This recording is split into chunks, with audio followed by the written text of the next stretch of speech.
A Triple H's shocking rise to the head of WWE Creative has led to some very happy members of the WWE Universe. Join us now as we look at how Triple H has made WWE great again. Be sure to subscribe and hit that notification bell for daily wrestling videos and follow us on Facebook for exclusive lists. Also check out Wrestlelamia.co.uk and a non-wrestling channel, Incredible.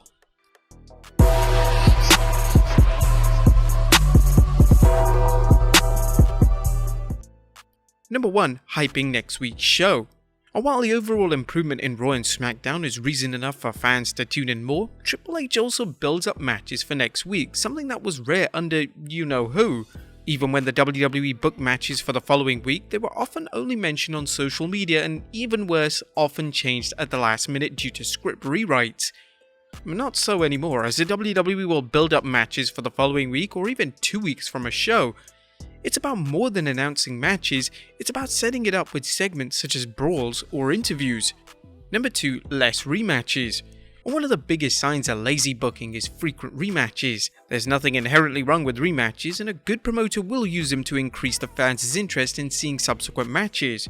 However, when they're thrown together with no logic, they scream of creative bankruptcy. While Triple H isn't perfect in avoiding lazy rematches, they've gone down substantially. It's rare that fans see two wrestlers competing in a rematch the following week, and if it does happen, it's usually in a different situation, either a tag match or a stipulation thrown in. The same applies to matches at premium live events, as seen by this year's Extreme Rules, where rematches are being contested under stipulations. Number 3. Premium live events, a special again. Other than WrestleMania and SummerSlam, premium live events were beginning to look like special editions of Raw and SmackDown. But not anymore, as the WWE has reserved big matches for their shows, and better, given fans a chance to see matches they won't see on television. Extreme Rules is an excellent example, as the show went from one stipulation match last year to an event this year comprised of nothing but stipulation matches. Even better, these matches should all help further the storylines behind each match. For instance, there's Riddle's Fight Pit match against Nemesis Seth Rollins, where the Ultimate Bro has challenged the Visionary to face him in a match where the winner has to knock out or submit their foe. This is a great opportunity for Riddle, who's been chasing Rollins for some time, but also a great opportunity for Rollins to humiliate Matt by beating him at his own game, even though that didn't happen. Likewise was the story of Liv Morgan challenging Ronda Rousey to an Extreme Rules reflects Morgan's knowledge that the baddest woman on the planet outmatches her in her MMA background, but that the match gives Morgan a chance to capitalize on her undeniable heart, even though she didn't win. In addition, the Cerebral Assassin has made premium live events unpredictable, as fans have more reasons than ever to tune in. Whether it was Bayley and Damage Control's debut at SummerSlam or Bray Wyatt's wild WWE return at Extreme Rules, Tripp says giving fans more reasons to watch WWE television and premium shows. Number 4. Tightly booked shows. Now, with 80% less filler, well, that's one way the WWE can book its shows, particularly in its pay-per-views, which no longer feature endless hype videos instead of matches, interviews or backstage segments. The same goes for WWE's TV, as fans get to see more wrestlers. Sure, not everyone gets the same amount of time, but fans are seeing more wrestlers than ever before, and thanks to the WWE's use of Easter eggs, eagle-eyed fans can watch stories develop even in the background. Unlike the Crash TV or the Attitude Era, this isn't about featuring so many segments that something is bound to connect, but a systematic spread of segments and storylines throughout the show with the goal of making every one of them count. Number 5. A realistic feel. Is pro wrestling a sport? Well, we're not going to open that can of worms, but wrestling is, if nothing else, a simulation of a sporting event with wrestlers competing for glory, cash, and championships, with more than a touch of revenge thrown in. That's why it plays out better when the show has wrestlers acting like real people or larger-than-life representations of real people, rather than caricatures that you wouldn't accept in a bad sitcom. The current regime has improved the WWE's atmosphere so much in a short time that it feels like wrestlers are working to achieve the aforementioned goals rather than being embroiled in silly storylines, although there is the occasional moment for comedy. The WWE may not be the Attitude Era in terms of edginess, but they have regained its edge without ditching the cleaner product that blue-chip advertisers enjoy. They provide plenty of action, but it's less likely to insult the fans' intelligence or make them cringe when a non-fan enters a room. Number 6. More quality matches. WWE has some of the best talent in the world, but up until recently, fans of well-executed matches have often looked to NXT or occasional premium live event bout for something memorable. And now the WWE features several high quality matches that are entertaining and give the fans a reason to stay tuned in between angles and interviews. They're still finding the right balance of using established stars with newer talent it's working to get over, but it seems to be getting better every week. Number 7. Continuity matters. Do wrestlers suffer from amnesia? How else to explain wrestlers trying to run someone over with a bulldozer one week, then taggy with their would-be victim the next week? And many fans are happy to see the WWE acknowledge the past, such as Mysterio and Edge teaming up and recalling their run 20 years ago as a team, especially when it comes to wrestlers who were enemies, explaining why they're suddenly willing to trust each other, such as McIntyre recently did when he teamed with Kevin Owens. It's encouraging for longtime fans to watch a show that recognizes its past and sometimes rich history that can be used to fuel future storylines.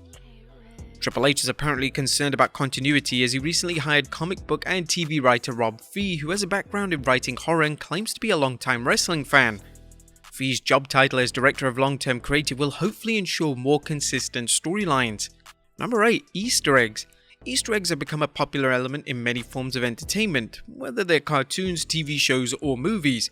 But just as the WWE isn't forgetting its past, it's rewarding eagle-eyed fans who see a clue in an ongoing mystery, including a QR code for the White Rabbit, or something in the background that hints where a story is going, such as Nikki Ash's backstage spat with Doudrop that wasn't obvious but was clear enough for someone paying attention. Rob Fee, who we just mentioned, did the lion's share of the work on the White Rabbit clues, a good sign for future Easter eggs. Number 9. Acknowledging fan favourites. One of the biggest complaints of the Vince McMahon era was McMahon's refusal to acknowledge fan favourites.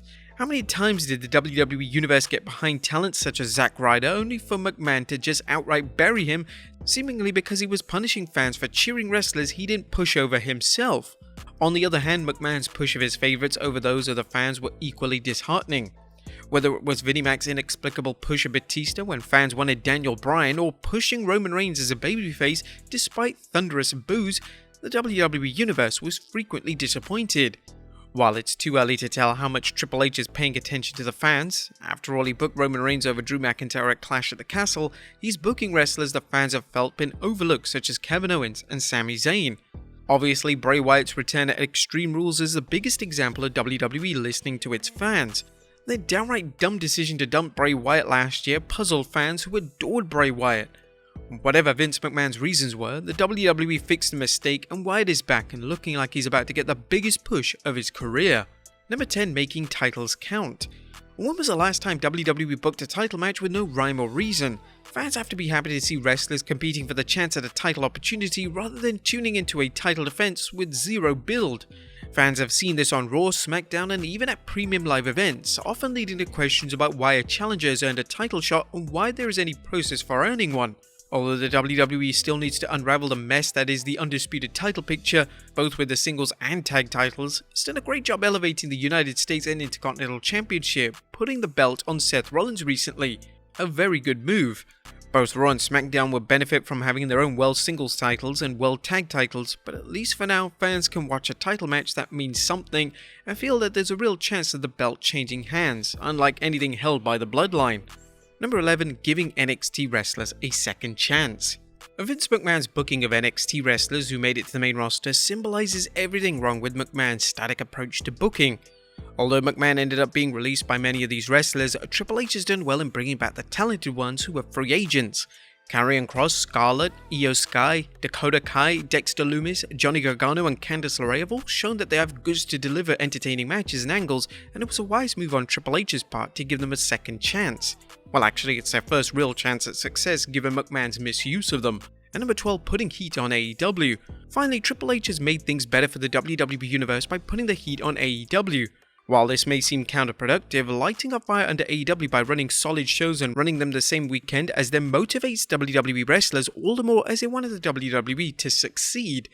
But there you have it, folks, how Triple H has made WWE great again. Be sure to leave your comments down below, and I'll see you next time with some more wrestling content.